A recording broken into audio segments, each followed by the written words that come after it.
Ya, bismillahirrahmanirrahim. Assalamualaikum warahmatullahi wabarakatuh. Selamat malam semuanya yang ada di Indonesia, waktu Indonesia Barat, waktu Indonesia Tengah, dan waktu Indonesia Timur. Selamat malam semuanya, selamat pagi, jelang siang untuk saudara-saudara kami yang bersama dengan Imam Syamsi Ali di Amerika Serikat. Juga di tempat yang lain, Assalamualaikum. Alhamdulillahirrahmanirrahim. Puji dan syukur kami panjatkan kehadirat Allah Subhanahu wa Ta'ala, karena atas rahmat, ridho, dan izinnya lah, alhamdulillah di kesempatan hari ini sudah kesekian kalinya kita bersama-sama di kegiatan Ahad malam dalam kegiatan dialog interaktif bersama Imam Syamsi Ali, langsung dari saat ini Bapak langsung dari pesantren ya Pak, dari Pondok Pesantren Nur Inka Nusantara Madani yang berada di Kota Modus, Connecticut, Amerika Serikat. Alhamdulillah, puji dan syukur kehadirat Allah di hari ke-17 Ramadan ini. Alhamdulillah tidak terasa waktu begitu cepat berlalu. Alhamdulillah kita semua diberikan kesehatan yang baik. Semoga terjaga dan selalu Allah lindungi. Semoga saja saudara-saudara kita yang saat ini tengah sakit diberi kesembuhan, dan juga untuk teman-teman yang sehat tetap selalu sehat. Salawat dan salam kepada junjungan kita Rasulullah Muhammad SAW, juga kepada keluarganya, bagi para sahabatnya, dan juga bagi seluruh umatnya hingga akhir zaman. Dan yang pasti teman-teman, mudah-mudahan di hari ke-17 Ramadan ini, semoga saja setiap detik yang berlalu, setiap langkah, setiap ucap tutur kata kita, setiap detiknya manfaat, dan yang pasti diridhoi Allah Subhanahu wa Ta'ala. Di 17 Ramadan ini sudah kita ketahui semuanya bahwa diperingati sebagai hari nuzul Quran. Walaupun kita semua juga tahu bahwa turunnya Al-Quran bukanlah untuk diperingati pastinya. Turunnya Al-Quran itu tentu saja yang terpenting adalah untuk ditadaburi, direnungkan, diambil hikmahnya untuk kemudian juga diamalkan hukum-hukumnya dalam kehidupan sehari-hari. Dan di kesempatan kali ini Imam Syamsi Ali akan memberikan ulasan singkat tentang dahsyatnya Al-Quran dengan pengalamannya yang sudah lebih dari 23 tahun di Amerika Serikat berdakwah di sana. Tentu saja banyak sekali hikmah yang dapat disampaikan oleh beliau, termasuk juga kisah-kisah mu'alaf yang tersentuh dengan Al-Quran. Untuk itu kami persilahkan kepada Imam Syamsi Ali untuk memulai sesi di kesempatan malam hari ini.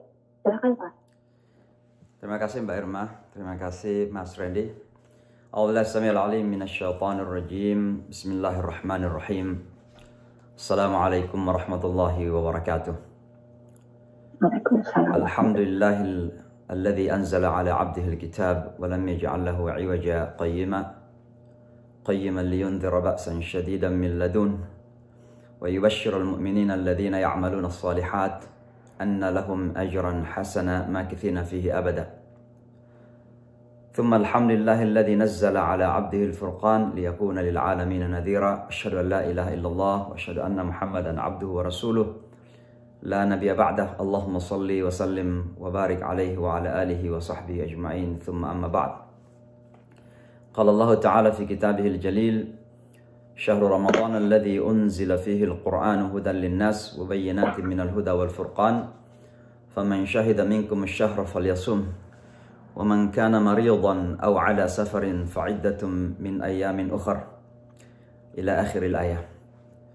Bapak dan Ibu, alhamdulillah, tentu kita pertama-tama menyampaikan puji syukur kita terus menerus tiada henti kepada Allah Subhanahu wa Ta'ala yang tiada henti-hentinya menyayangi kita, mencintai kita, memberikan segala kebutuhan yang kita perlukan dalam hidup ini. Dan oleh karenanya tentu setiap saat kita memulai apa saja, kita mulai dengan mengingat kebesaran Allah atas kehidupan kita.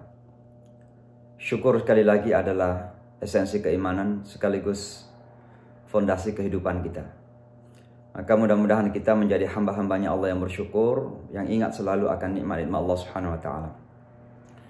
Kita sudah berada di hari ke-17 kalau di Amerika, di Indonesia memasuki hari ke-18. kalau tidak salah puasa. Tentu ada sebuah pepatah bahasa Arab yang bagus sekali untuk kita ingatkan diri kita.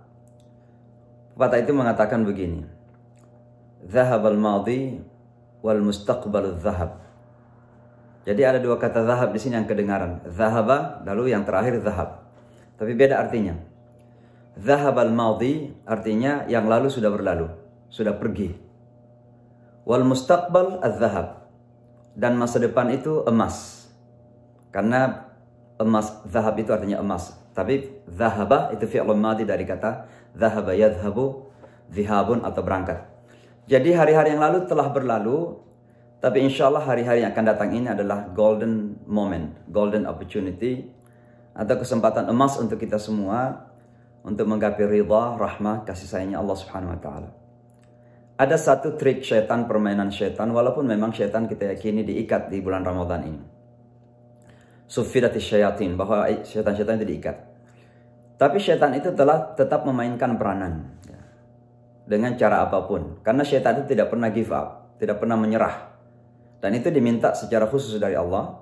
La ughwiyannahum jama'in. Kata la ughwiyannahum, la itu lamut taukid, lalu nun itu nunut taukid namanya. Dua kali penekanan, pasti. Tiada ragu, saya akan sesatkan semuanya anak cucu Adam ini. Itu adalah janji dan komitmen syaitan.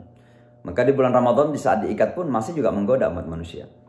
Salah satu trik dan permainan syaitan selama bulan Ramadan ini adalah memberikan, terkadang mendorong semangat gitu. Semangat keimanan kita di awal-awal bulan Ramadan ya sangat tinggi sekali. Ini kalau bulan Ramadan yang normal-normal di tahun-tahun yang biasa, pasti masjid-masjid itu ramai di awal-awal Ramadan. Begitu mulai pertengahan belum turun. Ya. Mulai masuk 10 malam terakhir sudah mulai kosong. Kenapa demikian? Karena syaitan tahu justru malam-malam terakhir dari bulan Ramadan ini itulah penuh keberkahan. Di 10 malam terakhir inilah ada satu malam yang lebih baik dari 100 tahun, 1000 bulan. Khairu min alfi syahr. Di akhir 10 bulan Ramadan inilah ada satu malam yang disebut dengan Lailatul Mubarakah. Malam yang penuh keberkahan. Itulah Lailatul Qadar. Tapi karena syaitan pintar bermain, biasanya semangat kita menjadi begitu turun ketika sudah mulai masuk di akhir-akhir bulan Ramadan. Itu salah satu permainan syaitan. Dan banyak sekali permainan syaitan selama bulan Ramadan ini. Baik Bapak dan Ibu sekalian, tema kita kali ini adalah tentang Al-Quran tentunya. Saya tidak ingin ceramah panjang kali ini biar kita dialog. Tentu pertama kita harus sadari bahwa Al-Quran itu adalah kalamullahil mu'jiz al-munazzal ala Muhammad sallallahu alaihi wasallam al-muta'abbad bitilawatih. Jadi kalau kita melihat definisi Al-Quran, ada 4 poin penting. Yang pertama adalah kalamullah, yang kedua adalah al-mu'jiz, yang ketiga adalah al-munazzal ala Muhammad, dan yang keempat al-muta'abbad bitilawatih. Keempat ini berarti satu, bahwa Al-Quran itu kalam Allah. Maka segala kalam yang di luar daripada milik Allah bukan Al-Quran. Dan itulah sebabnya kita yakin bahwa Al-Quran bukan kalam Muhammad. Dan tidak ada satu kalimat pun, satu kata pun dari Muhammad SAW yang tercampur dalam Al-Quran. Al-Quran adalah murni kalamullah. Dan kita harus yakini itu. Dari kata pertama surah Al-Fatihah sampai kata terakhir dari surah An-Nas, semuanya adalah kalam Allah Subhanahu wa taala. Dan ini menutup segala kemungkinan untuk kita ragu bahwa Al-Quran itu semuanya murni 100%. Kalam Allah Subhanahu wa taala, kalam Allah. Yang kedua adalah al-mu'jiz, bahwa Al-Quran ini mengalahkan, melemahkan. Artinya apa? Setiap ada challenge, tantangan, pasti Al-Quran berada di pihak kemenangan. Dan itu akan kita lihat, sebentar lagi saya akan berbicara sedikit tentang bagaimana upaya-upaya penentangan kepada Al-Quran ini. Tapi setiap kali Al-Quran ditantang, pasti Al-Quran memenangkan. Mulai dari tantangan terhadap bahasa, ya, keangkuhan, arogansi daripada orang Arab ketika itu dengan kekuatan bahasanya dikalahkan oleh Al-Quran. Sampai kepada dunia modern sekarang ini, kita dikenal dengan al-i'jazul ilmi, kemukjizatan ilmu dalam Al-Quran juga dikalahkan oleh Al-Quran. Semuanya akan kita jelaskan secara singkat nanti. Tapi yang ketiga adalah al-munazzal ala Muhammad. Ini sangat penting sekali sebab ada orang di sekitar kita mungkin mengaku bahwa ada sebahagian dari surah-surah Al-Quran itu turun kepada orang tertentu. Saya tidak perlu menyebutkan. Tapi kalau ada orang yakin seperti itu, maka itu sudah pasti kesalahan. Ya, misalnya 10% dari Al-Quran itu turun kepada orang tertentu misalnya. Maka kita berani mengatakan bahwa semua yang turun bukan kepada Rasulullah SAW, ya bukan Al-Quran. Karena tidak ada lagi Al-Quran yang turun selain kepada Rasulullah SAW. Maka definisinya mengikat al-munazzal ala Muhammad. Yang namanya Al-Quran itu adalah yang turun saja kepada Muhammad SAW. Dan yang terakhir adalah al-muta'abbad bitilawati, yang menjadi ibadah ketika kita membacanya.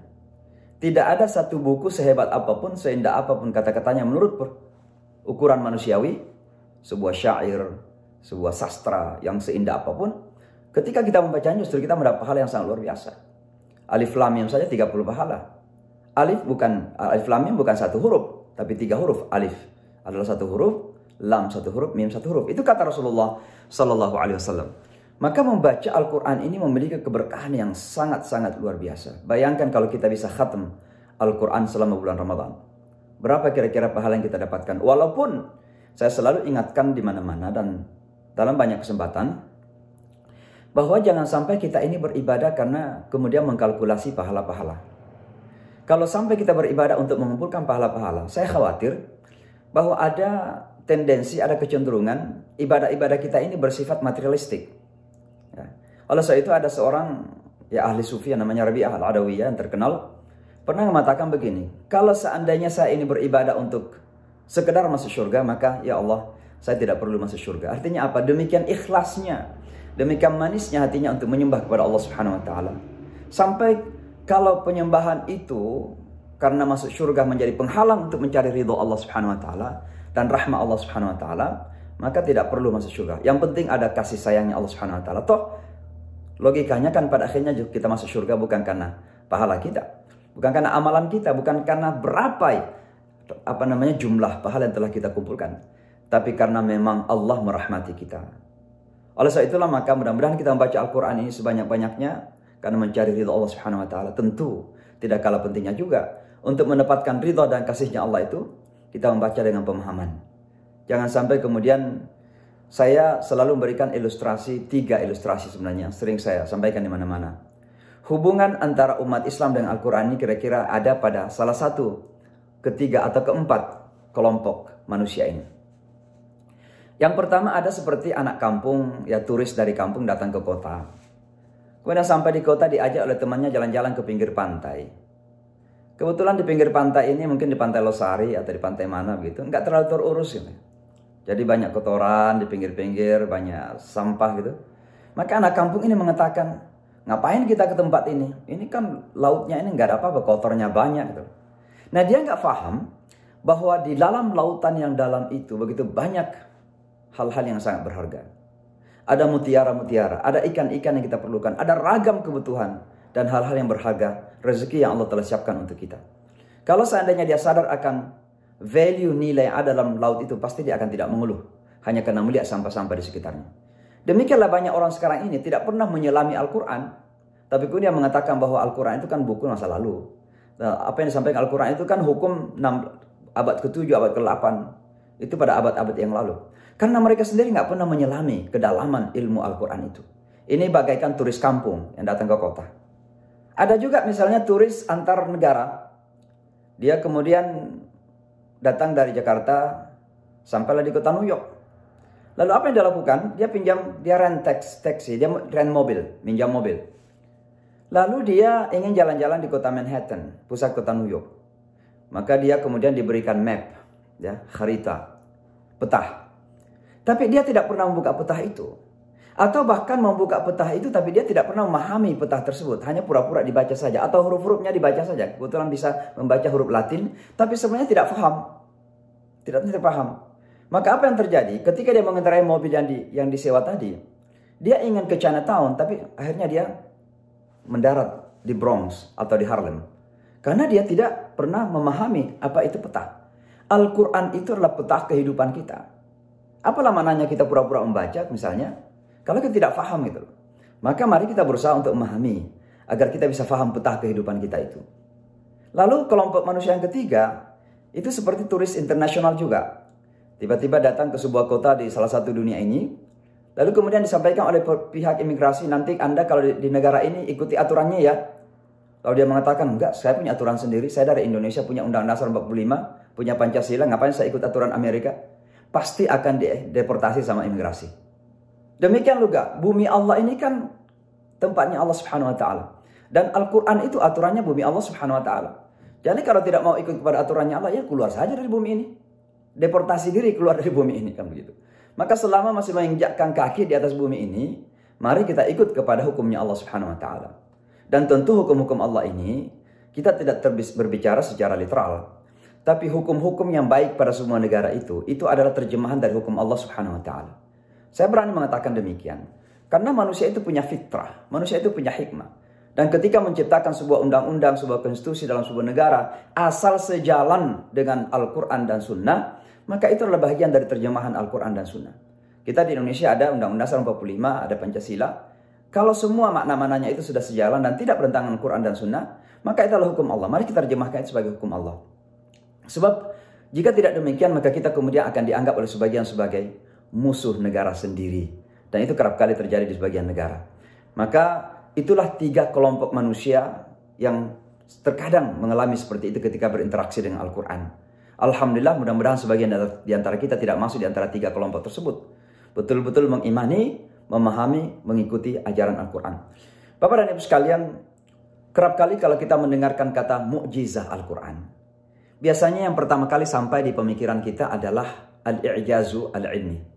Artinya kemukjizatan ilmu pengetahuan Al-Quran. Memang tidak salah. Apalagi kita hidup dalam dunia ilmu pengetahuan. Tentu segala sesuatu manusia ingin mengaitkan kepada ilmu pengetahuan. Dan Alhamdulillah Al-Quran hingga saat ini mampu membuktikan diri bahwa Al-Quran dalam hal keilmuan adalah mu'jiz.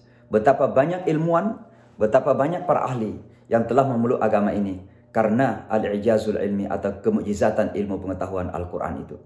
Dan Al-Quran betul memuat segala informasi yang berkaitan dengan keilmuan manusia. Berbicara tentang Big Bang, berbicara tentang asal-usul kehidupan, berbicara tentang stages of pregnancy atau step-step kehamilan misalnya, dan seterusnya. Yang justru semua ini sudah disampaikan pada abad 6, pada abad 5 yang lalu. Tentu mereka yang ahli di bidang tersebut pasti akan terkagum-kagum. Maka memang tidak salah kalau dikatakan salah satu mukjizat Al-Quran adalah al-i'jazul ilmi, kemukjizatan dalam ilmu. Tapi kalau saya ingin melihat bahwa sejujurnya Al-Quran itu adalah mukjiz dalam segala aspeknya. Mulai dari bahasanya, dan kalau kita berbicara tentang bahasa, mulai dari kata per kata, pilihan kata yang sangat selektif sekali, sampai kepada susunan kalimat-kalimat, sampai kepada keseimbangan kalimat per kalimat, makna yang ada terkandung pada kalimat-kalimat tersebut, semua adalah keseimbangan, keindahan. Belum lagi berbicara tentang tatanan bahasanya, disebut al-qawaidul lughah al-arabiyyah atau grammar bahasanya luar biasa itu. Belum lagi kita mendengarkan ritme bahasanya, yaitu keindahan akhir-akhir dari surah Al-Quran itu. Kita menekan kata-kata misalnya Ar-Rahman 'allamal Qur'an khalaqal insan 'allamahul bayan. Kok ini suara an, dan seterusnya itu. Ya, begitu indahnya. Coba di surah-surah yang lain demikian. Ya. Semakin indah, semakin dalam maknanya. Terkadang pada syair-syair tertentu semakin berusaha untuk memperindah, ya, yang disebut dengan sastranya itu, daya tarik, gaya bahasanya itu, semakin turun maknanya, tapi Al-Quran tidak. Semakin indah, semakin dalam maknanya. Itulah kemukjizatan Al-Quran. Nah, inilah yang kemudian menjadikan salah seorang, dan ini sudah saya sampaikan di mana-mana berulang-ulang ketika saya di Indonesia, betapa seorang profesor dari Yale University, ini tidak dekat dari pesantren kita, hanya sekitar 30 menit. Profesor ini adalah ahli bahasa-bahasa. Banyak sekali bahasa yang dikuasai. Dan memang profesor bahasa. Ketika terjadi 9/11 kan Islam ini diekspos sedemikian rupa. Maka profesor ini kemudian tertarik belajar bahasa Al-Quran. Ya kira-kira bahasa Arab asli lah. Saya mengatakan bahasa Arab asli karena bahasa orang Arab ini banyak berubah dari masa ke masa. Dan masing-masing punya accent. Masing-masing punya lahjah. Ada lahjah Mesriyah, ada lahjah Jazairiyah, ada lahjah Syamiyah, ada lahjah Yamaniyah dan Saudi dan sebagainya. Tapi bahasa asli Arab itu ada pada Al-Quran. Maka kemudian dia belajar bahasa asli Al-Quran, bahasa Arab. Baru sekitar beberapa tahun yang lalu, beliau sampai kepada sebuah kesimpulan. Ini dari 9/11, tahun 2001 belajar Al-Quran. Beliau mengatakan bahwa dari segi bahasa saja, Al-Quran ini tidak akan pernah bisa tertandingi oleh bahasa apapun. Bukan dari susahnya, dari sulitnya. Mungkin kalau susah dan sulit ya bahasa Cina lebih sulit. Tapi keindahan dan kesempurnaan daripada bahasa Al-Quran. Dan beliau memberikan contoh banyak sekali. Salah satu di antaranya yang selalu beliau sampaikan di mana-mana itu adalah kata sanabil dan sumbulat. Sumbulatun ada dua jamaknya, plural. Bisa menjadi sanabil, bisa menjadi sumbulatun. Dan itu dua-duanya dipakai dalam Al-Quran. Loh, kenapa ada satu kata punya dua jamak? Ya, punya kata jamak dua bentuk. Nah, setelah dia pelajari, beliau mengambil kesimpulan bahwa ketika Allah menyampaikan kata sumbulat, maka itu berarti tiada batas. Makanya Allah mengatakan, barang siapa memberikan sedekahnya di jalan Allah, mathalul ladzina yunfiquna fi sabilillahi kamathali habbatin ambatat sab'a sanabil. Barang siapa memberikan charity atau donasi di jalan Allah, maka dia akan mendapatkan sanabil. Ya, satu pohon yang menumbuhkan buah-buahan dan ada tujuh tangkainya. Ya, dan dari tujuh itu lahir banyak sekali hasilnya. Kira-kira begitulah. Maka sanabil itu menunjukkan tiada batas. Artinya apa? Pahala donasi atau charity yang kita berikan itu sesungguhnya tiada batas. Dan itu digambarkan dengan kata sanabil dalam Al-Quran. Tapi kata sumbulat itu hanya jumlah bilangan saja. Artinya satu. Sumbulatun satu, sumbulatani dua, sumbulat lebih dari dua. Itu kan bahasa Arab demikian. Ya. Maka sekali lagi, dari segi ini saja bahasa Al-Quran sangat luar biasa. Belum lagi kita lihat bagaimana keseimbangan makna yang ada dalam Al-Quran. Dia berikan contoh, salah satunya adalah ayat yang paling terkenal kepada kita semua. Dan ayat itu adalah ayatul kursi. Kita membaca ayat ini minimal barangkali kalau kita komitmen ya. Kita membaca ayatul kursi ini minimal sebelum tidur. Allahu la ilaha illa huwal hayyul qayyum. La ta'khudhuhu sinatun wa la naum. Lahu ma fis samawati wa ma fil ard. Sampai akhir surah ayat al-kursi. Kenapa beliau menyampaikan ini? Karena ternyata makna yang terkandung di ayatul kursi itu demikian sangat luar biasa. Ada 9 poin pokok. Yang pertama, Allahu la ilaha illa huwal hayyul qayyum. Sampai kepada wa huwal aliyul azim, itu ada 9. Tapi poin yang beliau sampaikan adalah poin pertama dan poin terakhir itu klop maknanya. Allahu la ilaha illa huwal hayyul qayyum berbicara tentang keagungan, kebesaran Allah. Wa huwal aliyul azim juga berbicara tentang kemahatinggian dan keagungan Allah Subhanahu wa taala. Klop maknanya. La ta'khudhuhu sinatun wa la naum. Semuanya. Poin kedua terakhir klop. Poin ketiga pertama, poin ketiga terakhir klop maknanya. Poin keempat terakhir sama maknanya. Poin kelima itu mengikat semua makna yang ada dalam ayat kursi. Dan banyak lagi contoh yang beliau berikan. Sampai-sampai beliau mengatakan bahwa luar biasa bahasa Al-Quran ini. Walaupun beliau belum masuk Islam, tapi sangat simpati dengan Al-Quran. Itu beberapa contoh saja.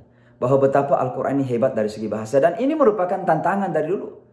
Ketika orang Arab arogan, angkuh, merasa hebat dalam bahasanya, Al-Quran turun. Diberikan ayat-ayat dengan kata-kata yang sama dengan bahasa mereka. Alif Lam Mim, Alif Lam Ra, Yasin, Qaf, Ha, Ya, Ain, Sad. Kenapa Allah menyampaikan ayat-ayat seperti ini yang seolah-olah tidak punya makna? Karena tantangan langsung kepada orang-orang yang arogan dengan bahasa ketika itu. Anda punya bahasa Arab yang berasal dari alif, ba, ta, tha. Coba ciptakan yang sama dengan Al-Quran. Tak satu pun yang bisa menciptakan yang sama dengan Al-Quran. Diturunkan lagi tentang itu. Kalau nggak bisa satu Quran, 10 surah saja. Suar min amthali, min mithli. 10 surah saja seperti dalam Al-Quran. Mereka tidak bisa menciptakan 10 surah seperti Al-Quran. Lalu diturunkan menjadi satu.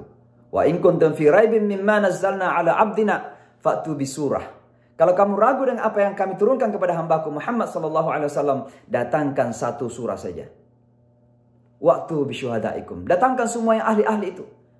Yang ahli ekonomi, yang ahli bahasa, yang ahli biologi, yang ahli macam-macam. Datangkan, buat satu surah saja. Yang mirip dengan Al-Quran ini. Tidak ada satu orang pun yang bisa menciptakan satu surah seperti Al-Quran. Bahkan yang terpendek seperti Inna a'tainakal kautsar itu. Tidak ada yang bisa menciptakan. Alhamdulillah, Al-Quran dari segi bahasa, dari dulu sampai sekarang dan sampai akhir zaman nanti, tidak akan ada yang bisa menandinginya. Itu kemujizatan Al-Quran dari segi bahasa. Kemujizatan Al-Quran dari segi konten, isinya misalnya, sangat luar biasa Bapak dan Ibu sekalian. Orang kalau saja memahami makna yang terkandung dalam Al-Quran itu, pasti akan jatuh hati. Saya ingin berikan contoh, ada satu murid mu'allaf Ini sudah lama sebenarnya. Saya sudah tidak tahu di mana beliau sekarang. Waktu beliau belajar di London, ini orang Philadelphia, orang Amerika asli, putih, kemudian mengambil S2 di London. Dalam bidang apa? Hubungan internasional. Nah, salah satu bidang yang dipelajari di hubungan internasional waktu itu, setelah 9/11 adalah global terrorism. Jadi terorisme global. Nah, rupanya salah satu hal yang dipelajari sebagai bagian dari global terrorism ini, terorisme global, adalah belajar Islam dan Al-Quran. Entah kenapa, apa hubungannya begitu. Tapi itu salah satu mata pelajaran. Bahagian dari global terrorism mempelajari Islam dan Al-Quran. Apa yang beliau lakukan? Ternyata beliau mulai mengeksplor Al-Quran itu. Mulai dibaca terjemahan Al-Quran. Ya minimal untuk memahami, tanya Profesor Google kira-kira begitu. Rupanya beliau menemukan hikmah-hikmah yang sangat luar biasa dari Al-Quran. Begitu selesai S2-nya, kembali ke Amerika Serikat, alhamdulillah datanglah ke Islamic Center. Dan di Islamic Center hanya dalam beberapa waktu saja, alhamdulillah beliau bersyahadat, berikrar la ilaha illallah Muhammad Rasulullah. Tapi poin saya di sini bukan karena apa yang kita sampaikan ketika temu, tapi karena kajian panjang mengenai Al-Quran itu. Bahwa Al-Quran ketika sudah mulai tersingkap maknanya, rahasianya, isinya, kontennya, maka orang akan jatuh hati. Inilah yang kemudian Bapak dan Ibu sekalian, kalau kita melihat isi Al-Quran itu sempurna. Al-yawma akmaltu lakum dinakum wa atmamtu alaikum. Isi Al-Quran itu mencakup segala-galanya. Syamilun, kamilun, mutakamilun, kira-kira demikian. Kita pahami dalam bahasa Arab. Dan yang terpenting, bahwa isi Al-Quran itu tidak pernah lapuk dengan perubahan zaman dan tempat. Ada kepilihan kata-kata misalnya, yang dulu mungkin sejalan, boleh jadi sekarang ini justru memiliki makna yang lain, tapi katanya tidak berubah. Misalnya apa? Saya berikan contoh ya. Ada satu ayat yang mengatakan kalau kamu punya masalah dengan istrimu maka nasihatin. Kalau tidak juga maka pisah ranjang. Kalau masih juga ada masalah ya fadarbun. Itu ya dalam bahasa Al-Quran. Kata darbun secara literal kita pahami dalam bahasa Arab adalah memukul, physical strike. Nah sekarang masalahnya, kalau kita umat Islam hidup di Amerika dan di Barat, kalau ini kita pahami secara literal bahwa makna dari darbun itu adalah memukul ketika punya masalah dengan istri, maka besok kita masuk penjara. Artinya apa? Mungkin saja di Timur Tengah dipahami demikian. Ya karena kulturnya demikian. Tapi kalau di Amerika, di Barat kita pahami darbun itu mukul istri, maka besok kita akan dipenjara. Kenapa? Karena hukumnya. Maka kata darbun ini ternyata memiliki makna minimal 23 artinya dalam bahasa Arab. Fadarbun fil ardi, berjalan di atas bumi. Kata darbun juga artinya berjalan, bukan memukul. Masa ada orang memukul-mukul bumi? Artinya apa? Satu kata itu memiliki ma'ani, makna-makna yang luar biasa, dan itu bisa disesuaikan berdasarkan dengan tempat dan zaman gitu. Itulah kehebatan Al-Quran. Maka wajar kalau Al-Quran itu adalah petunjuk dari awal sampai akhir. Dari awal kehidupan sampai akhir kehidupan. Itulah Al-Quran. Maka kesempurnaan isi Al-Quran luar biasa. Juga kalau kita melihat perkembangan nilai-nilai misalnya. Sekarang ini kan dunia barat begitu hebat dengan nilai-nilai universal. Seperti apa? Freedom of religion misalnya. Kemudian emansipasi wanita. Kemudian social justice misalnya. Kemudian human dignity dan seterusnya dan seterusnya. To be honest, sejujurnya, konsep-konsep ini bukan baru bagi kita umat Islam. Karena dari Al-Quran, dari dulu, semua konsep-konsep yang dibanggakan oleh dunia modern sekarang itu ada dalam Al-Quran kok. Mau berbicara tentang freedom misalnya, kebebasan, bukan liberalism, kebebasan. Beda antara bebas dan liberal. Harus kita pahami. Bebas itu artinya ada kebebasan tapi ada ikatan. Tidak ada orang yang liberal. Karena liberal itu artinya bebas tanpa ikatan. Dalam Islam itu nggak ada konsep seperti itu. Masa ada seseorang yang tidak punya ikatan? Kalau tidak punya ikatan, ya misalnya di Amerika mengatakan I'm liberal. Saya bebas tanpa ikatan. Ya udah mengendarai mobil ketika lampu merah ditabrak saja. Kalau nggak mau diikat kan? Jadi di mana-mana manusia itu pasti ada ikatan. Dan oleh sebab itu kita bebas tapi bukan berarti liberal. Maka kita ini punya kebebasan yang sangat genuine, yang sangat murni, yang asli. Kenapa? Karena la ilaha illallah itu adalah ungkapan kebebasan yang paling mendasar. Tidak ada yang bisa mengontrol kita. Tidak ada yang bisa memperbudak kita. Tidak ada yang bisa menguasai kita. Kecuali yang menciptakan kita, Allah subhanahu wa ta'ala. Dan itu adalah konsep kebebasan. Maka kalau orang berbicara berkuar-kuar tentang kebebasan, dari dulu kok kita punya konsep itu. Masalahnya apakah kita faham atau tidak? Kita mengucapkan la ilaha illallah, tapi kita memperbudak orang. Ya. Kita mengungkung orang, Tidak ada kebebasan kepada rakyat sendiri. Kalau kita berkuasa, kita justru memperbudak rakyat kita. Itu berarti kita nggak paham dengan la ilaha illallah itu. Kalau kita berbicara tentang human dignity, artinya kemuliaan manusia yang diagung-agungkan oleh dunia barat itu. Maka Al-Quran sudah mengatakan dari dulu. Walaqad karramna bani Adam. Kami sudah muliakan anak cucu Adam itu. Dan Allah Subhanahu wa ta'ala tidak memilih latar belakangnya apapun. Semua anak cucu Adam dimuliakan. Kenapa? Karena ada kefitrahan Allah Subhanahu wa ta'ala pada setiap, yang terpatri pada setiap insan atau individu tersebut. Itulah sebabnya Allah memuliakan semua manusia. Kalau kita berbicara tentang penghormatan wanita, kita kok dari dulu ketika Adam diciptakan dengan Hawa, sama-sama sudah ada ekualitas, ada kesetaraan di situ. Wa qulna ya Adam uskun anta wa zawjukal jannah. Wahai Adam, tinggallah kamu bersama istrimu di surga. Artinya apa? Bukan wahai Adam tinggal kamu di surga lalu ambil istrimu juga. Yes, have a mercy lah. Ada kasih sayang sedikit, ambil bersama kamu istrimu. Bukan begitu. Kamu dan istrimu sama-sama punya hak untuk tinggal di surga. Wa kula mimma ragadan haitsu syi'tuma. Makan, enjoy, ya, nikmati bersama-sama apa yang ada di surga itu. Bukan Allah mengatakan dan nikmati yang di surga lalu kasih sedikit kepada istrimu. Bukan, enggak begitu dalam Al-Quran. Tapi coba bandingkan dengan konsep-konsep yang lain. Ada konsep yang mengatakan bahwa ketika iblis menggoda Adam, maka Adam itu imannya masih kuat. Maka iblis gagal menggoda Adam. Maka lalu kemudian apa yang iblis lakukan? Pergilah ke perempuan itu. Lalu digoda perempuan itu. Perempuan itulah yang memakan buah terlarang itu. Karena perempuan kemudian merasakan enaknya buah terlarang itu. Maka kemudian perempuan ini menggoda suaminya. Ayo bang, ayo sayang. Gitu kan.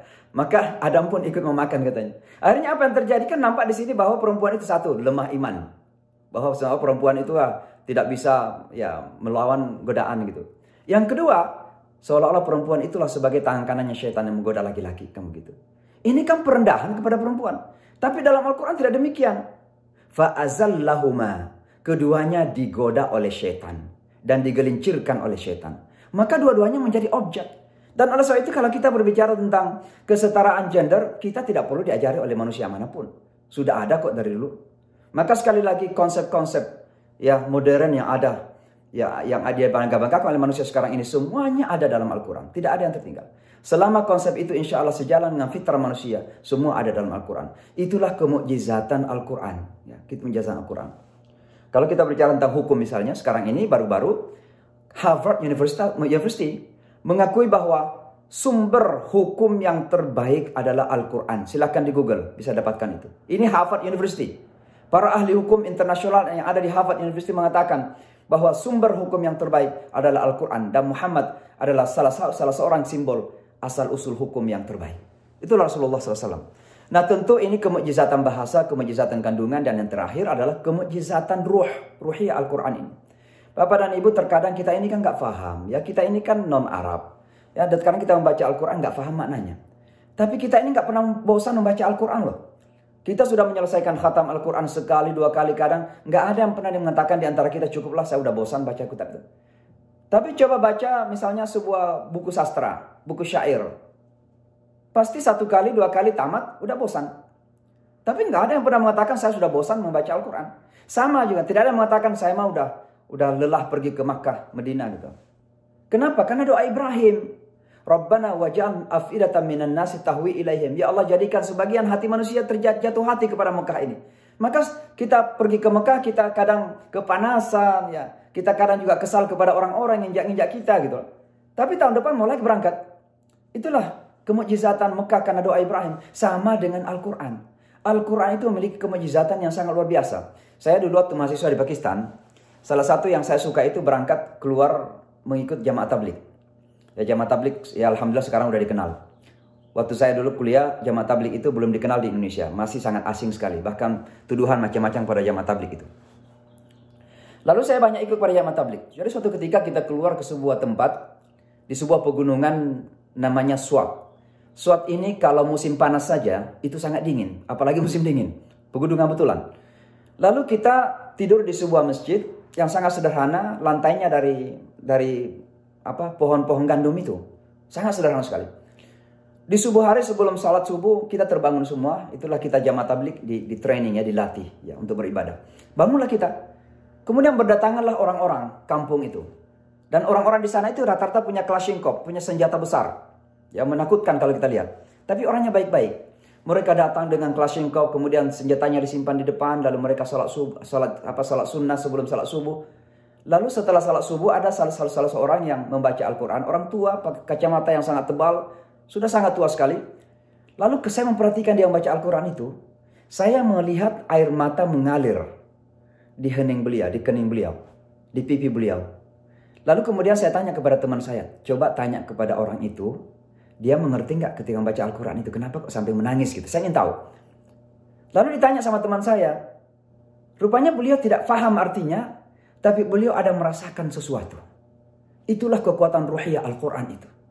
Dan inilah yang terjadi pada banyak manusia di dunia barat. Betapa terkadang hanya membaca terjemahan Al-Quran saja. Memiliki karisma yang sangat luar biasa.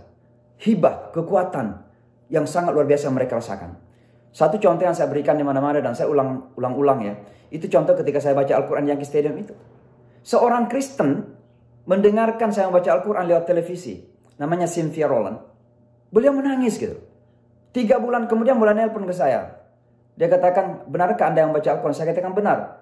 Beliau kemudian bercerita. 3 bulan yang lalu Anda membaca Al-Quran di Yankee Stadium. Ini setelah 9/11 ya. Bagi yang tidak tahu. Saya membaca Al-Quran. Dan saya menonton di CNN. Ketika saya menonton itu katanya, tiba-tiba saya menangis. Padahal dia orang Kristen. Ya. Dia non-Muslim. Nggak paham tentu bahasa Arabnya. Tapi beliau menangis ketika itu. Setelah itu beliau keluar bertanya kepada orang itu tadi yang dibaca apa. Yang kasih tahu itu bukunya orang Islam. Karena orang itu nggak tahu nama Al-Quran. Pergilah ke library perpustakaan. Beliau minjam bukunya orang Islam dikasih terjemahan Al-Quran. Alhamdulillah beliau membaca terjemahan Al-Quran 3 bulan berturut-turut. Dan setiap kali setelah membaca Al-Quran merasakan legah. Ya hidupnya tenang. Beliau tidur dengan nyenyak. Singkat cerita masuklah Islam beliau pada di penghujung 3 bulan itu. Karena masjid di mana beliau masuk Islam tahu saya, kenal saya. Maka beliau dapat telepon dari masjid tersebut. Coba lihat bagaimana seorang Kristen tersentuh dengan bacaan Al-Quran yang saya hanya membaca bahasa Arab. Ada di YouTube itu, silakan didengarkan. Tersentuh langsung pada mereka. Ini beberapa contoh saja. Maka sekali lagi kalau kita berbicara tentang Al-Quran ini luar biasa. Ya satu lagi bagaimana ada seorang Amerika yang namanya Mark ya. Ini cerita unik juga karena saya waktu itu hari kelima kalau tidak salah, hari kelima barangkali. Saya diundang baca doa di sebuah lapangan yang tidak jauh dari WTC waktu itu. Lalu setelah saya baca doa, dia nempuk saya dari belakang. Saya lihat dia orang putih, tinggi besar. Lalu dia berbisik, dia katakan, I am a Muslim too. Saya juga orang Islam katanya. Waktu itu kecurigaan kita luar biasa. Ini jangan-jangan mata-matanya Amerika, FBI namanya. Kita kenal di sini 3 huruf, FBI. Ya. Lalu setelah acara saya tarik ke samping, saya tanya, kamu sih masuk Islamnya kapan? Kenapa saya tanya? Karena waktu itu orang Amerika marah kepada Islam. Orang Amerika curiga kepada Islam. Orang Amerika menuduh kita ini teroris. Tapi kok bisa masuk Islam? Dia katakan waktu terjadi serangan 9/11 4 hari yang lalu atau 5 hari yang lalu. Saya menonton juga CNN. Dan salah seorang penyiar CNN mengatakan kalau Anda ingin tahu tentang inspirasi teror yang memberikan inspirasi menyerang ini. Maka baca di Quran, baca Al-Quran. Maka beliau pun membeli Al-Quran di sebuah toko. Dibaca Al-Quran itu 3 hari, 3 malam berturut-turut. Beliau untuk mencari apa? Untuk mencari teror rupanya. Beliau tidak menemukan teror. Yang beliau temukan adalah mutiara-mutiara. Maka demikianlah kedahsyatan Al-Quran ini. Yang beliau temukan mutiara akhirnya masuk Islam. Maka itulah kedahsyatan Al-Quran. Sekali lagi, Al-Quran ini dahsyat sekali. Kita mengenal di dunia barat ini ada beberapa imam yang sangat terkenal. Yang saya ingin sebutkan saja. Atau personalitas lain terkenal. Ada Yusuf Estes, ya, teman saya yang mendirikan Guide Us TV namanya. Saya kebetulan punya program di situ namanya Sunshine yang diambil dari nama saya Matahari. Syamsi itu artinya matahari. Jadi beliau sendiri membuat program di situ namanya Sunshine, artinya cahaya matahari. Kemudian satu program saya lagi Welcome Back, selamat datang kembali. Artinya mu'alaf itu kan datang kembali ke Islam gitu. Jadi dulu mereka lahir Islam, kemudian masuk Islam lagi itu kita membuat program namanya Welcome Back. Ya sama sekarang ini saya membuat judul di salah satu TV di Amerika, TV Islam, judulnya Calling to Peace. Ya, mengajak kepada perdamaian. Peace itu artinya Islam. Jadi setiap hari saya berbicara tentang nilai-nilai dasar daripada Islam. Nah, Yusuf Estes masuk Islam karena apa? Karena Al-Quran. Dia ingin pergi mengkristenkan orang Mesir di Texas. Ini orang Texas. Orang Texas itu orang keras Kristennya. Itu white supremacy banyak di sana. Bush ya, ada di Texas. Ya.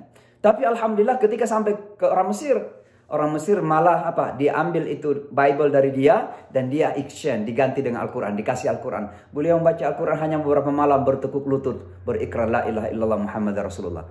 Kita kenal satu lagi penyanyi hebat, namanya Cat Stevens dari Inggris, Yusuf Islam. Itu beliau masuk Islam gara-gara Al-Quran.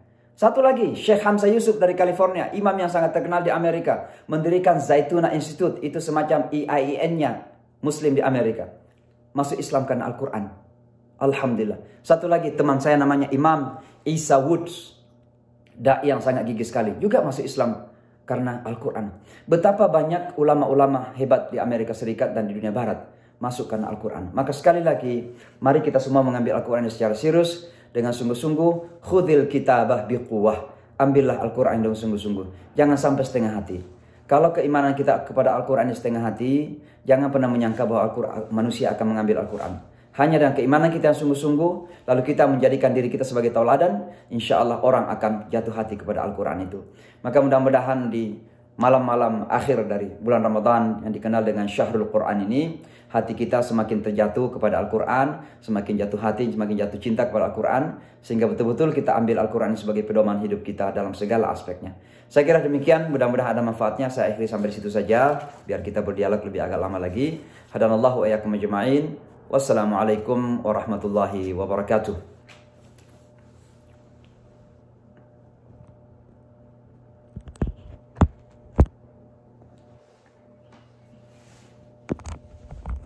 Alhamdulillah. Terima kasih Imam Syamsi Ali yang sudah memberikan uraiannya pada kita tentang kedahsyatan Al-Quran. Senang sekali deh saya waktu pertama kali Imam Syamsi memilihkan tema tentang dahsyatnya Al-Quran dan kita sahabat. Saya senang banget bilang ke Bapak kalau ini tema yang banyak sekali diminta oleh banyak orang pada saat teman-teman di Indonesia ingin mengundang Imam Syamsi Ali untuk hadir. Dan tadi sudah disampaikan beberapa kisah. Sebelum memulai pertanyaan, Pak, saya ingin tahu, Pak, selama Bapak 23 tahun lebih berdakwah di Amerika, kan sudah banyak sekali Bapak membimbing teman-teman saudara-saudara kita yang muamalah di sana. Nah, kalau bicara tentang dahsyatnya Al-Quran tadi, mukjizat tadi, kira-kira yang banyak sekali yang menjadi ayat favorit untuk saudara-saudara kita mu'alaf itu biasanya ayat yang mana dari surat apa? Ya, jadi biasanya tergantung kepada kebutuhan saja. Ya, karena yang datang mencari kebenaran ini kan masing-masing punya pintunya. Ya, udkhulu min abwabin mutafarriqah. Allah memang menyuruh kita itu masuk dari pintu-pintu yang berbeda. Maka ketika orang datang untuk belajar Islam itu biasanya pasti kita pastikan kira-kira ini arah berpikirnya kemana, kecenderungan kejiwaan dia kemana, dan seterusnya dan seterusnya. Rata-rata yang datang di Amerika ini pasti ingin bertanya tentang masalah-masalah sosial keagamaan. Rata-rata mereka tidak banyak bertanya tentang akidah atau tauhid dan sebagainya. Jadi biasanya tentang wanita, tentang bagaimana Islam dan perdamaian, bagaimana Islam dan ilmu pengetahuan dan seterusnya dan seterusnya. Walaupun ada juga yang memang datang kemudian ingin bertanya tentang konsep ketuhanan dalam agama Islam. Dan alhamdulillah ternyata terkadang dengan argumentasi yang sangat sederhana, banyak di antara mereka yang kemudian menerima Islam ini. Karena konsep ketuhanan kita itu begitu sangat jelas. Jadi kalau kita membacakan ayat kursi saja misalnya cukup sangat jelas. Kita membacakan surah Al-Ikhlas misalnya saja sudah cukup jelas. Tapi semua itu memerlukan argumentasi, komunikasi yang pas, yang tepat, yang tidak terlalu complicated, sederhana, tapi bisa difahami. Ya contoh yang biasa saya berikan itu kan orang India Amerika itu ya, wanita yang datang ke masjid kita lalu mengatakan, kalau Anda bisa menyampaikan kepada saya sesuatu yang unik, yang tidak saya miliki dalam agama saya sebagai orang Hindu, saya akan masuk Islam. Waktu itu saya kira dia bercanda, rupanya serius. Maka saya mengatakan kita orang Islam itu percaya kepada Tuhan yang satu. Dia ketawa. Dia mengatakan kami orang Hindu juga percaya kepada Tuhan yang satu. Loh, saya terkejut. Bagaimana dengan patung-patung yang Anda sembah?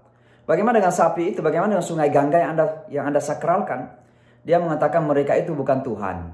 Mereka itu hanya mewakili aspek-aspek ketuhanan. Makanya di Indonesia kan bukan Tuhan yang Maha Esa, tapi ketuhanan yang Maha Esa. Ya. Jadi menguasai aspek-aspek ketuhanan. Nah, maka ada yang mewakili aspek kelaki-lakian Tuhan, ada yang mewakili aspek kewanitaan Tuhan. Maka ada patung wanita, ada patung raja, ada patung Buddha. Karena semua mewakili aspek ketuhanan menurutnya. Maka saya mengatakan pintar juga ini wanita ini. Gimana menjawabnya? Maka saya kemudian teringat. Oh, saya tanya, kamu orang Amerika? Dia katakan, ya, I'm an American. Saya bilang sebagai orang Amerika, kamu suka Barack Obama? Waktu itu zaman Barack Obama. Dia katakan, iya, Barack Obama orang yang baik. Saya katakan, kalau kamu suka Barack Obama, kalau mau ketemu Barack Obama, mana yang baik? Langsung saja, tidak perlu ada appointment, tidak perlu menelpon, tidak perlu lihat security, tidak perlu lihat sekretaris, tapi langsung saja ketemu, kapan dan di mana saja. Dia katakan yang bagus itu langsung. Saya katakan itulah kami dalam Islam. Kami untuk ketemu dengan Tuhan yang satu itu nggak perlu lewat Nabi Muhammad bahkan. Karena Nabi Muhammad itu bukan perantara. Tidak ada perantara antara kami dan Tuhan. Rupanya penjelasan sederhana argumentasi taman kanak-kanak yang saya istilahkan ini menjadikan dia masuk akal dan masuk Islam, alhamdulillah. Artinya apa? Jadi masing-masing yang datangi tergantung saja kebutuhannya. Oke, baik. Terima kasih Imam Samsi jawabannya tadi. Dan sekarang kita akan langsung saja untuk yang sudah mengangkat tangannya untuk bertanya kepada Mas Muhammad dari tim Kalif Surabaya. Boleh silahkan di-unmute untuk yang ingin bertanya. Terima kasih Bu Irma. Jadi di sini ada beberapa penanya sudahan. Yang pertama Bapak Hajarudin. Ya, baik. Bapak Hajarudin dipersilakan untuk bicara. Silakan di-unmute terlebih dahulu, Bapak. Silakan Pak Hajarudin. Pak Hajarudin, silakan di-unmute terlebih dahulu mic-nya.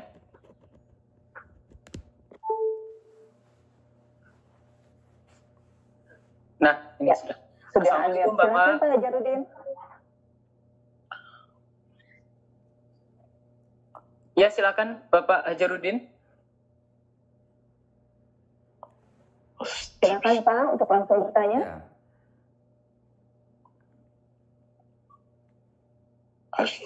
Ya. Satu dua Pak Hajarudin. Atau mungkin kita beralih dulu. Beralih ke penanya berikutnya saja, Mas Penanya Muhammad. berikutnya saja, oke. Baik. Ya, di sini ada Abdul Muhaimin. Ya, silakan Bapak Abdul Muhaimin di unmute terlebih dahulu. Silakan Pak Abdul Muhaimin. Nah, ini sudah. Assalamualaikum Pak Abdul. Waalaikumsalam. Ya, saya aktif mengikuti ceramah Ustadz Imam Samsi Ali. Oh, Masya Allah, Masya Allah. Silakan di pertanyaannya. Sudah 6 tahun di Amerika, kuliah di John Hopkins.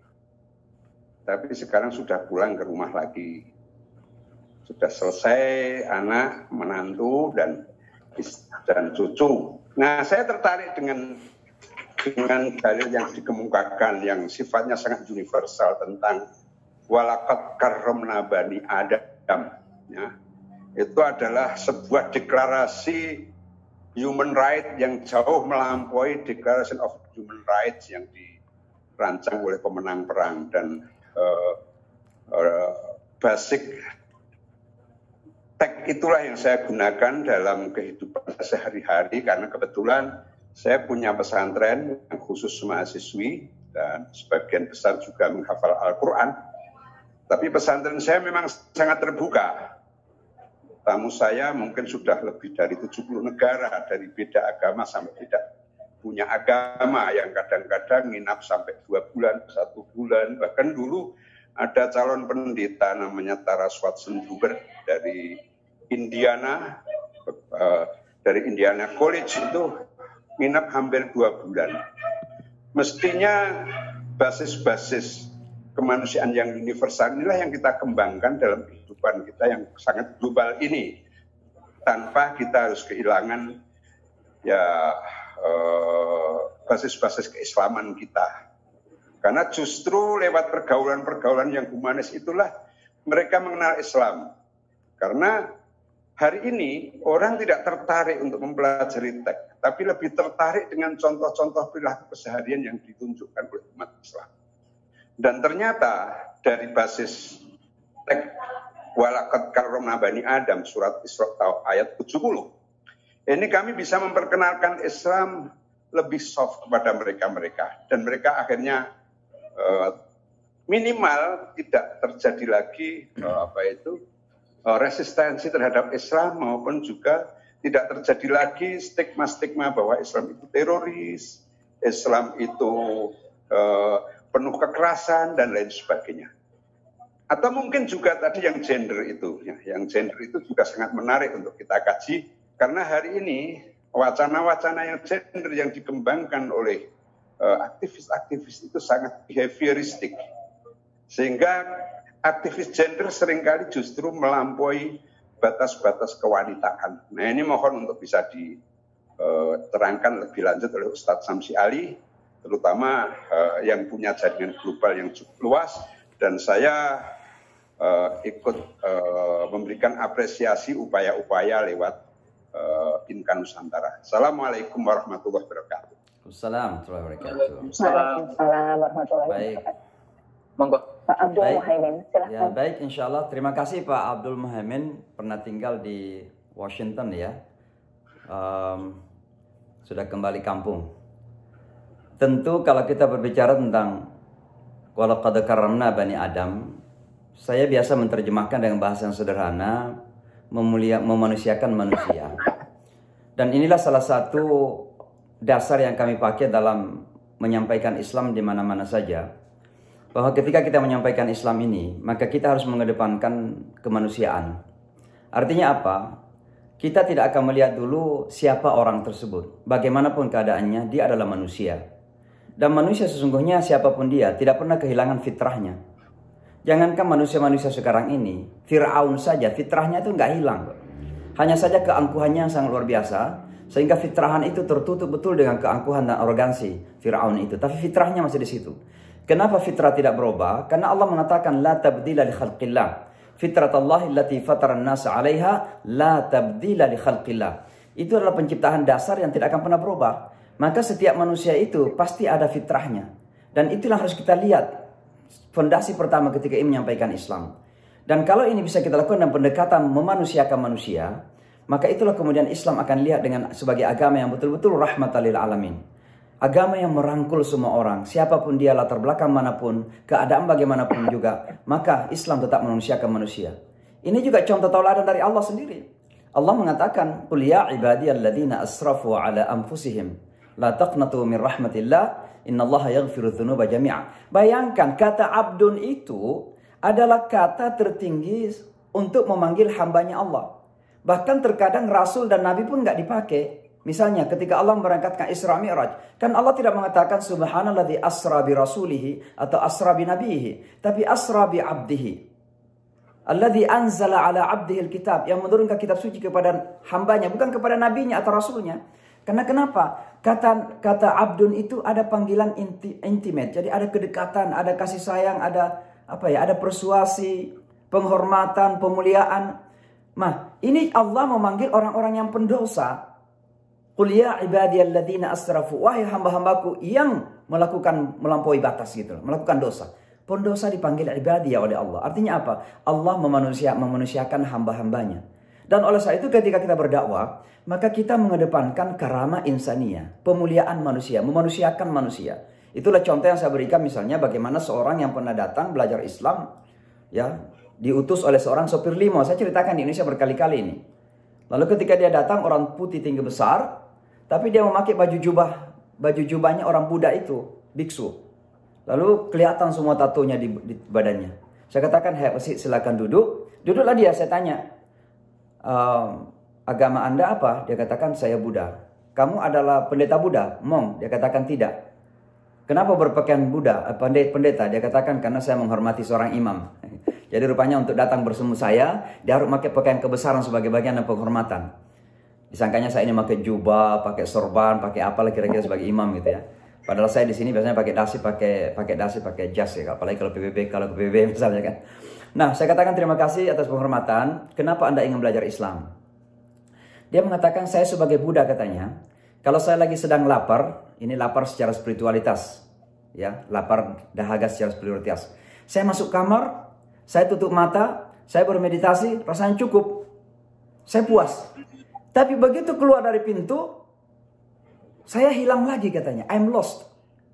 Maka beliau ingin agama yang bisa membimbing beliau dalam bahasanya ini in 24 hours 7 days, 24 jam 7 hari. Alhamdulillah saya katakan you got it. Islam itu agama yang membimbing kita bukan sekedar sesaat, bukan hanya 10 menit waktu sholat, tapi agama kita ini membimbing kita 24 hours 7 days. Semua ada petunjuknya dalam agama kita ini. Mau makan saja ada, mau keluar WC, masuk WC ada petunjuk dalam agama Islam. Semua ada. Saya kemudian berceritalah mengenai bagaimana Islam membimbing kita. Baru sekitar 25 menit, 30 menit dipotong. Pertanyaannya begini, apa benar saya bisa diterima masuk Islam? Saya kira karena dosa-dosanya, saya kira karena kesalahan-kesalahan yang pernah dia lakukan, saya kira karena tatunya atau gaya hidupnya. Saya katakan kalau Anda menjadi Muslim sekarang, Anda menjadi lebih hebat dari saya, Anda lebih suci dari saya. Tapi kemudian diam saja. Saya lanjutkan lagi ngomong, 10 menit sekitar itu dipotong lagi pertanyaan yang sama. Lalu saya tanya, kenapa Anda bertanya seperti itu? Dia katakan, because I am a gay. Karena saya adalah gay. Homo lah kira-kira begitu. Lalu saya diam dulu, saya perhatikan raut mukanya. Saya melihat orangnya sepertinya hatinya manis gitu. Artinya jujur gitu. Dia memang jujur ingin belajar Islam. Maka saya katakan sama dia begini, sejak kapan Anda merasakan itu? Artinya merasakan ketertarikan kepada sejenis. Dia katakan ketika saya memulai bisnis. Bisnis apa Anda? Dia katakan saya ini model. Jadi memang model, orangnya gagah, tinggi besar gitu. Dia model gitu. Saya katakan sebelumnya bagaimana? Dia katakan sebelumnya I used to have a girlfriend. Saya pernah punya pacar dulu, punya pacar perempuan. Loh, kalau begitu Anda pernah berubah ya? Kalau Anda pernah berubah, lalu saya katakan sama dia, masuk Islam itu bukan sekedar pindah agama. Masuk Islam itu artinya melakukan perubahan totalitas dalam hidup. Anda mau berubah atau tidak? Lalu diam dan kemudian mengatakan iya. Alhamdulillah saya persingkat cerita, beliau masuk Islam. 2 tahun kemudian, saya lagi di haji ketika itu, dapat telepon dari beliau. Beliau mengatakan, Imam saya di luar negeri. Saya kira beliau sedang haji juga. Beliau mengatakan, saya lagi di Maroko. Loh, ngapain di Maroko? Saya akan menikah dengan calon istri saya katanya. Coba lihat, dalam 2 tahun, orang yang tadinya homoseksual, kemudian masuk Islam, Allah memberikan petunjuk. Tapi bukan itu poin saya. Allah bisa memberikan petunjuk dengan caranya bagaimanapun. Poin saya adalah bagaimana kita manusiakan tadi itu. Ketika dia mengatakan I'm a gay, mungkin kalau sebagian imam atau syekh atau ustadz kalau mengatakan, mungkin akan mengatakan kamu mah pengikut Lut, neraka tempatnya. Tapi kan kita masih melihat fitrah yang ada sama dia. Inilah yang disebut dengan karamna bani Adam. Kemuliaan itu nggak pernah hilang sama dia. Kita harus tetap menjaga kemuliaan itu. Kemuliaan itu hanya tertutup dengan dosa-dosa. Tapi pada manusia itu ada esensi kemuliaan yang diberikan oleh Allah Subhanahu wa Ta'ala. Makanya jangan kita pernah merendahkan orang hanya karena belum beriman. Boleh jadi saat akan menghembuskan nafas terakhir, justru dia akan mengikrarkan la ilaha illallah. Ada beberapa imam saya tahu di sini. Salah satu namanya Imam Ayub Abdul Baqi. Ini Afro-American. Jadi waktu beliau masuk Islam diusir dari rumahnya oleh ibunya. Lalu kemudian beliau belajar, alhamdulillah beliau sempat kuliah, lalu menikah, punya anak 1, 2. Lalu anaknya itu yang dikirim dulu ke rumahnya. Karena ibunya nggak mau mengenal lagi anaknya. Dia benci betul anaknya masuk Islam. Maka cucu ibunya dikirim ke rumahnya dia. Rupanya diam-diam ibunya jatuh hati kepada cucunya. Mulai disukai cucunya, senang bermain gitu.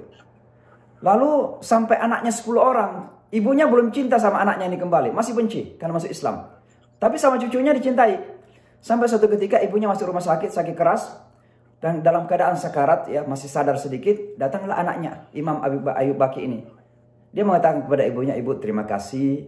Engkau telah melahirkan saya. Ibu sudah memberikan segala-galanya untuk saya. Ibu mencintai saya padahal beliau diusir. Dibenci sama sekali karena masuk Islam. Ibu mencintai saya tidak bisa membayar ibu. Tapi ada satu hal ibu, kalau memungkinkan, inilah yang saya bisa berikan kepada ibu. Ibu boleh mengikutin saya? Dan beliau mengajak ibunya berikrar. Itu dalam keadaan sakarat. Kira-kira di akhir-akhir penghujung hidupnya. Dan beliau mengikuti berikrar anaknya ini. Asyhadu an la ilaha illallah wa asyhadu anna Muhammad Rasulullah. Anak ibunya masuk Islam dan meninggal dunia. Itulah orang yang paling beruntung. Maka kita jangan pernah memandang enteng orang karena kesalahan-kesalahannya. Jangan karena dia non-muslim kalau kita menjatuhkan palu bahwa dia ahli neraka. Sebelum dia menghembuskan nafas terakhir, tidak ada orang yang tidak punya kesempatan kecuali diberikan kesempatan untuk kembali kepada Allah Subhanahu wa Ta'ala. Maka yang namanya taubat, yang namanya istighfar itu sampai kiamat pun sudah mau terjadi, sebelum terbit matahari dari barat, masih dibuka kesempatan untuk kita semua. Termasuk mereka yang belum beriman, masih punya pintu-pintu untuk diampuni oleh Allah Subhanahu wa Ta'ala kalau mereka sadar pada akhirnya. Maka itulah namanya memanusiakan manusia. Demikian juga gender, saya kira bisa kita diskusikan lebih panjang lagi. Tapi saya ini bukan sekedar karena kita membaca Quran dan hadis, tentu itu alasan pertama. Tapi pengalaman, ketika saya diundang berbicara tentang kesetaraan gender di PBB, saya berani menyampaikan apa adanya. Dan alhamdulillah, ya semua orang yang menerima dengan baik. Ketika saya mengatakan bahwa saya sebagai muslim berani menantang konsep mana saja untuk mengatakan bahwa tidak ada kesetaraan yang sejati, yang genuine, yang asli daripada kesetaraan gender dalam agama Islam. Karena kita tidak ada israf wala tasrif. Kita tidak pernah berlebihan. Istilahnya diberikan emansipasi wanita, tapi artinya apa? Menghilangkan kodrat kewanitaan. Mau wanita juga bodybuilding, jadi menumbuhkan otot-ototnya misalnya. Ya, Tuhan tidak demikian. Yang namanya kesetaraan itu artinya menempatkan pada posisi berdasarkan kodratnya masing-masing. Karena kenapa? Laisa dzakar kal untha. Laki-laki itu nggak sama dengan wanita. Jadi mau disamakan bagaimanapun nggak pernah sama. Ada perbedaan-perbedaan fisik sudah pasti. Ada perbedaan kecenderungan mentalitas juga ada di situ terjadi. Ada perbedaan emosi juga ada di situ terjadi. Maka Allah yang maha tahu ciptaannya ini menurunkan dan memberikan posisi responsibilitas atau tanggung jawab sesuai dengan kodratnya masing-masing. Itulah yang disebut dengan kesetaraan. Perbedaan bukan berarti beda dalam nilai. Beda dalam kehormatan dan kemuliaan. Tidak demikian. Jadi saya kira ini perlu kita kembalikan kepada posisi yang benar. Apa sih arti emansipasi? Apa arti kesetaraan gender itu? Jadi alhamdulillah Islam berikan konsep yang sangat utuh sekali. Dan kita bisa bangga dengan itu. Wallahu a'lam. Baik. Itu tadi tanggapan dari Imam Ghazali untuk Pak Abdul Muhaimin ya. Dan sebelum ke penanya live, Mas Muhammad, kita bacakan dulu dari Q&A ya yang sudah ditulis. Oke. Ada dua pertanyaan dulu Pak. Yang pertama dari Pak Edison Saade, katanya bagaimana caranya Al-Quran sebagai obat untuk menghindari atau mengobati COVID-19. Yang pertama. Yang kedua dari Ibu Ida Rahmi. Ya, Ibu Ida Rahmi katanya begini. Kita disarankan untuk memperbanyak membaca Al-Quran pada bulan Ramadan ini. Jadi seringkali saya membaca mushaf yang tidak ada terjemahannya dalam bahasa Indonesia. Bagaimana sebaiknya niat kita supaya terhindar dari hitung-hitungan berharap pahala? Lebih baik banyak tapi tidak sepenuhnya tahu artinya, atau lebih baik sedikit tapi tahu artinya supaya mendapat petunjuk? Itu Pak pertanyaannya. Silakan Pak. Baik, insya Allah. Yang pertama tentang bagaimana Al-Quran bisa dipakai untuk mengangkat atau mengusir COVID-19. Ya kita percaya Al-Quran itu obat, syifa'un. Ya. Walaupun memang dalam hal ini keyakinan ini perlu ditafsirkan. Salah satu penafsiran itu artinya ikut kepada ajaran-ajarannya. Ya. Al-Quran sebagai obat, salah satu maknanya itu artinya ikut kepada ajaran-ajarannya. Jadi kalau Al-Quran mengatakan kulu mimma fil ardi halalan thayyiba, maka yang apa di bumi ini halal dan thayyib. Ya bukan fokusnya pada halal saja, tapi thayyibnya kita nggak perhatikan. Berarti kita nggak jadikan Al-Quran sebagai obat, ya, karena ajarannya kita nggak ikutin. Ya, saya tidak mengatakan bahwa dengan membaca Al-Fatihah misalnya, dengan membaca ayat yang dibaca oleh Nabi Yunus, La ilaha illa anta subhanaka inni kuntu minadh dhalimin, kita baca semua ini berkali-kali, kemudian kita dijaga oleh Allah, itu pasti bahagian dari penjagaan diri kita. Tapi ada hal-hal juga yang perlu kita perhatikan. Misalnya untuk menghindari corona ini, apa ajaran Al-Quran sih sesungguhnya? Ya salah satunya adalah ketika Al-Quran mengatakan wala tulqu biaidikum ila tahluka, jangan jadikan kamu tergelincir kepada kehancuran. Nah, kita sudah tahu bahwa berkumpul bersama-sama itu bisa mengakibatkan menular corona. Tapi kita masih berkumpul. Karena apa? Kita katakan kita beriman kepada Allah, kita percaya kepada Allah, tapi kan kita melanggar wala tulqu biaidikum ila tahluka. Jangan hancurkan dirimu sendiri. Kita sudah tahu itu adalah konsensus para ahli bahwa kalau kita berkumpul banyak pasti akan terjadi penularan. Maka tetap kita paksakan salat jamaah, salat Jumat misalnya, atas nama iman, atas nama tawakal misalnya. Maka itu berarti bukan mengikut kepada ajaran Al-Quran untuk kita sehat dan dijaga, tapi justru kita menggelincirkan dan menentang Al-Quran. Jadi sekali lagi ada dua sisi di sini harus kita perhatikan.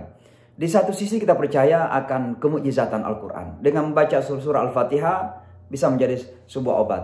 Dengan membaca doa-doa tertentu dari Al-Quran bisa menjadi sebuah obat. Dan insya Allah bisa mengurangi dengan kekuasaan Allah. Tentu kita percaya bahwa Allah yang menguasai, yang berkuasa. Tapi di satu sisi kita juga harus lihat dari perspektif teknisnya, yaitu mengikuti ajarannya dalam hal teknis bagaimana kira-kira supaya kita bisa mengusir corona ini. Salah satu di antaranya karantin.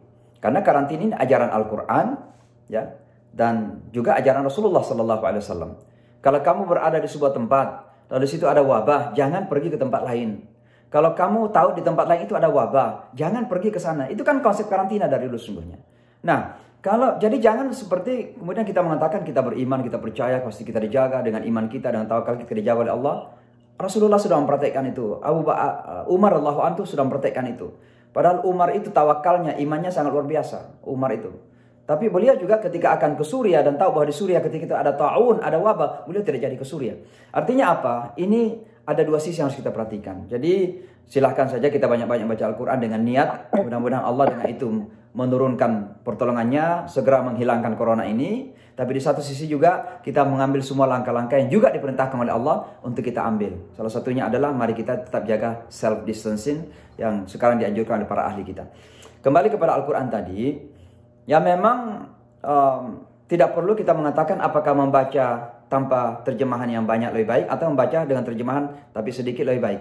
Yang banyak, yang lebih bagus lagi adalah membaca lebih banyak dan dengan memahami. Saya itu lebih bagus. Tapi kalau misalnya kita harus memilih, maka menurut saya adalah membaca tidak perlu terlalu banyak tapi faham. Ya. Kenapa? Karena tujuan esensi daripada Al-Quran itu adalah menjadi petunjuk bagi kita.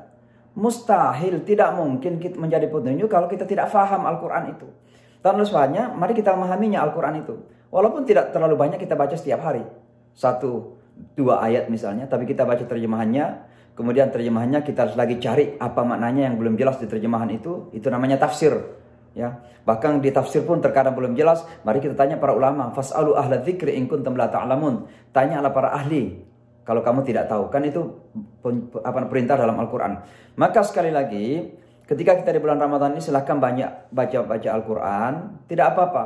Tapi bacalah Al-Quran karena memang mencari ridha Allah Subhanahu Wa Taala, mencari rahmahnya Allah Subhanahu Wa Taala. Dan rahmah ini akan lebih cepat datang lagi kalau kita membaca dengan sebuah penghayatan tadabbur. Afala yatadabbaruna al-Qur'ana am 'ala qulubin aqfaluha. Kalau kita tidak melakukan pentadabburan, upaya memahami baik secara hati maupun secara akal, sengaja tidak mau, maka seolah-olah hati kita ini sudah tertutup, aqfalun, ditutup oleh Allah Subhanahu Wa Taala. Maka jangan sampai kita menjadi manusia seperti itu, membaca huruf-huruf tapi kok tidak masuk dalam jiwa kita, tidak masuk dalam hati kita, dan juga kita tidak fahami. Jadi baiknya kita baca, kita sedikit demi sedikit, pelan-pelan kita hayati, kita renungi, dan kita usaha untuk memahaminya. Dan insya Allah dengan itu kita akan bisa implementasikan, kita laksanakan ajaran Al-Quran dalam kehidupan kita. Wallahu a'lam. Itu tadi jawaban dari Imam Samsi Ali untuk dua penanya melalui tulisan. Dan sekarang silahkan Mas Muhammad untuk yang mengangkat tangan untuk bertanya. Baik, ini ada satu penanya lagi dari yang angkat tangan ya, dari Bapak Lahmudin. Silakan Bapak Lahmudin di unmute terlebih dahulu mic-nya. Silakan Pak Lahmudin.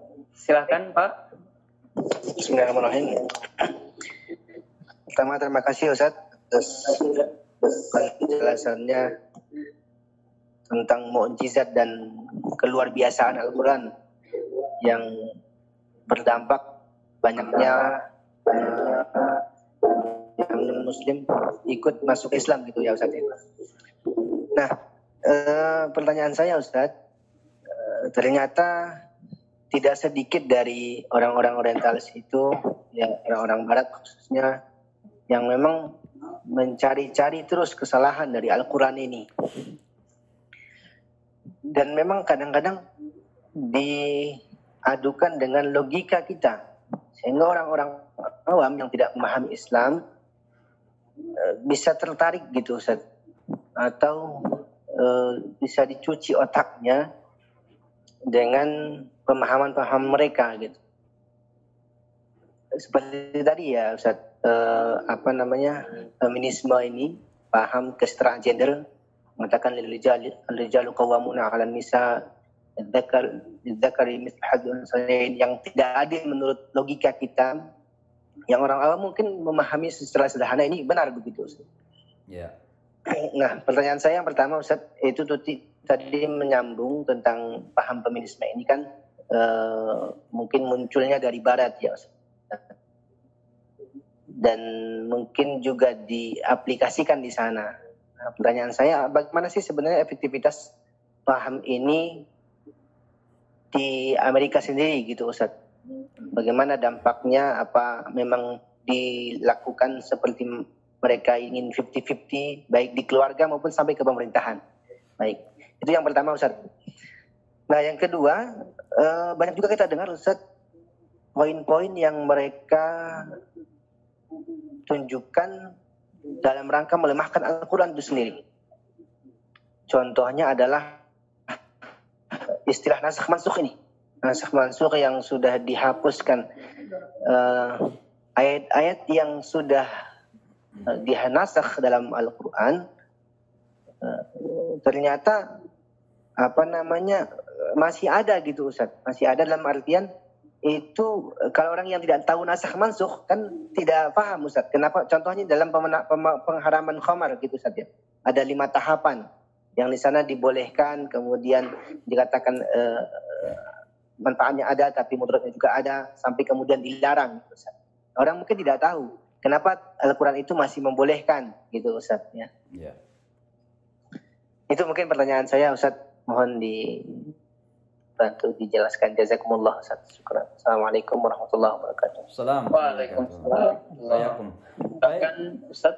baik, insyaallah. Jadi yang pertama, konsep emansipasi wanita dengan konsep yang dibangun di atas konsep liberalisme ini tadi itu, kemudian memberikan dampak yang sangat negatif dalam kehidupan sosial dan kehidupan publik di dunia barat. Kita melihat misalnya bagaimana pengaruhnya dalam kehidupan rumah tangga. Karena demikian kuatnya independensi yang seolah-olah atas nama freedom, atas nama kesetaraan, kemudian nilai-nilai ikatan kekeluargaan itu menjadi sangat renggang. Ini contoh kecil saja. Bagaimana suami dan istri misalnya ketika masing-masing profesional, punya karir yang profesional. Lalu masing-masing punya rekening bank atau bank ya, atau akun rekening bank. Lalu kemudian mereka berdua pergi makan. Ini contoh yang lucu tapi realita kalau di Amerika. Suami istri pergi ke bank, ke restoran misalnya makan berdua gitu. Lalu ketika bilnya datang, masing-masing dihitung gitu loh. Berapa jumlah bilnya? Misalnya $50. Ya masing-masing membayar 25. Diambil kredit card dari suami, diambil kredit card dari istri, kemudian masing-masing membayar. Bahkan tipnya pun dibagi. Artinya apa? Ini kan sebuah implikasi sangat negatif ya atas nama gender tadi itu. Tapi dalam hal ini kemudian merenggangkan hubungan antar suami dan istri dan keluarga secara umum gitu. Dan itu terjadi. Maka saya kira mereka sudah mulai rasakan itu. Misalnya ketika calon presiden Al Gore ketika itu mencalonkan diri, beliau mengatakan begini, saya akan memberikan gaji kepada ibu-ibu yang ingin menyusui anaknya. Karena mereka sudah mulai merasakan bahwa betapa anak-anak di Amerika sekarang ini mengalami apa yang disebut dengan lonely generation, generasi yang kesepian. Dan salah satu penyebab kenapa generasi Amerika kesepian di tengah kegemilangan yang sangat luar biasa itu, mereka punya game ada, mereka punya tontonan apa, mau Facebook, semua adalah bagi mereka itu. Tapi mereka merasa lonely, merasa kehilangan. Ada sesuatu yang hilang dari mereka. Mereka merasa kesepian gitu. Salah satu penyebab setelah dicari, ternyata mereka tidak menemukan kasih sayang orang tua. Dan salah satu penyebab salah satu cara terbaik untuk anak-anak mendapatkan kasih sayang orang tua itu adalah mereka mendapatkan ketika disusui oleh seorang ibu. Menyusui anak itu bukan sekedar memberikan makanan fisik. Tapi itu adalah transfer psychology, transfer kejiwaan atau kasih atau cinta kepada anak tersebut. Itulah sebabnya kenapa ketika terjadi hari kiamat nanti, salah satu yang disebutkan dalam Al-Quran, bahwa ibu yang sedang menyusui itu tiba-tiba melempar bayinya gitu. Kenapa kok sampai ibu yang menyusui? Karena ketika ibu menyusui itu, maka terjadi hubungan yang sangat dekat, intim antara ibu dan anak. Kedekatan batin yang begitu sangat dekat. Tapi demikian dekatnya, ketika terjadi kiamat, sampai pun itu sudah hilang. Karena waktu itu sudah nafsi-nafsi, sudah jadi individu-individu kehidupan manusia. Maka sekali lagi, dunia barat sekarang sudah mulai merasakan bahwa ternyata refleksi atau akibat daripada konsep-konsep yang berlebihan, yang tidak punya batas-batas ini, telah menjadi masalah baru dalam kehidupan publik di Amerika Serikat. Dan itulah sebabnya kita melihat bahwa di dalam pemerintahan juga, ya kita melihat bahwa mereka tidak bisa sebenarnya melakukan apa yang mereka kampanyekan. Di Amerika ini belum siap seorang wanita menjadi presiden. Ya Alhamdulillah kita di negara-negara muslim sudah banyak wanita yang menjadi kepala negara, perdana menteri, presiden, dan lain sebagainya. Tapi di Amerika sendiri, karena ada setengah hati yang disampaikan itu sebuah konsep yang terkadang teori-teori yang mereka tahu bahwa itu bisa berakibat kepada akibat yang negatif. Maka sekali lagi saya kira memang kalau kita ingin sebuah konsep yang balance, yang sempurna, yang asli dan sesungguhnya, kembalilah kepada kefitrahan kita. Dan kefitrahan kita itu adalah dzalika dinul qayyim. Inilah agama yang lurus yang bernama agama Islam ini. Maka kita jangan pernah ragu dengan agama ini. Insya Allah kita punya konsep. Tinggal umat ini tertantang. Satu, memahami secara benar. Kedua, mempraktekkan apa yang sudah kita pahami. Karena dilema kita tidak paham terkadang agama kita ini. Yang kedua, terkadang kita nggak praktekkan gitu. Kata syariah saja begitu sangat menakutkan. Jangan kepada non-muslim. Kepada orang Islam saja kata syariah menakutkan. Kenapa? Pertama kita salah paham. Kita nggak paham apa itu syariah. Yang kedua terkadang kita salah mempraktekkan. Kita mengatakan kita menegakkan syariah. Wanita kemudian nggak dibenarkan keluar rumah. Nggak dibenarkan untuk pergi belajar menimba ilmu pengetahuan. Seperti Taliban lakukan di Afghanistan dulu. Atau misalnya di Saudi Arabia dilarang wanita mengendarai mobil atas nama syariah misalnya. Nah ini kan salah paham. Ya, oleh sebab itu wajar kalau non muslim ketakutan kepada kata syariah ini.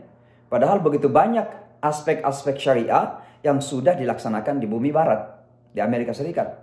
Bisnis-bisnis halal di mana-mana, makanan-makanan halal di mana-mana. Bahkan di bulan Ramadan ini 500.000 kotak halal makanan halal disiapkan oleh pemerintah kota untuk orang Islam selama bulan Ramadan. Maka sekali lagi mari kita pahami Al-Quran karena insya Allah Al-Quran memberikan konsep yang sempurna dan paripurna. Nah pertanyaan yang kedua tadi tentang apa ya Bu Irma tadi lupa saya. Bentar. Tadi tentang konsep mansuh ya, nasikh mansuh. Ya jadi memang terkadang ini kan nasikh mansuh terjadi ketika Allah masih dalam proses menurunkan ya. Dan diturunkannya Al-Qur'an ini Allah Subhanahu wa taala tahu situasi hamba-hambanya. Khususnya pada saat Al-Qur'an turun tentunya. Maka misalnya kita melihat bagaimana ayat pertama ketika turun mengenai alkohol misalnya khamar, ya dikatakan bahwa pada khamar itu ada manfaat, tapi bahayanya lebih besar. Ya, sehingga ada orang yang mengatakan, iya kalau gitu saya minum untuk manfaatnya, saya kok terhindar dari mudaratnya, maka saya minum ya karena ada manfaatnya. Gitu. Nah, mulai kemudian turun lagi, ada bertahap itu. Ada orang yang pergi ke masjid dalam keadaan mabuk. Kan. Akhirnya dia nggak ingat kepada Allah karena mabuk, tidak ada zikrullah. Maka Al-Quran mengatakan la taqrabus salata wa antum sukara. Jangan salat dalam keadaan mabuk gitu. Artinya minimal sebelum salat ya jangan minum lah kira-kira begitu. Nah, akhirnya ketika banyak orang yang mabuk terjadi berbagai macam perilaku yang tidak bisa diterima, termasuk Umar waktu itu sering kali mabuk dan kalau Umar mabuk itu kalau tidak dapat orang yang dipukul, biasanya kepala onta yang dipenggal gitu. Itu Umar begitu jahilnya sebelum masuk Islam.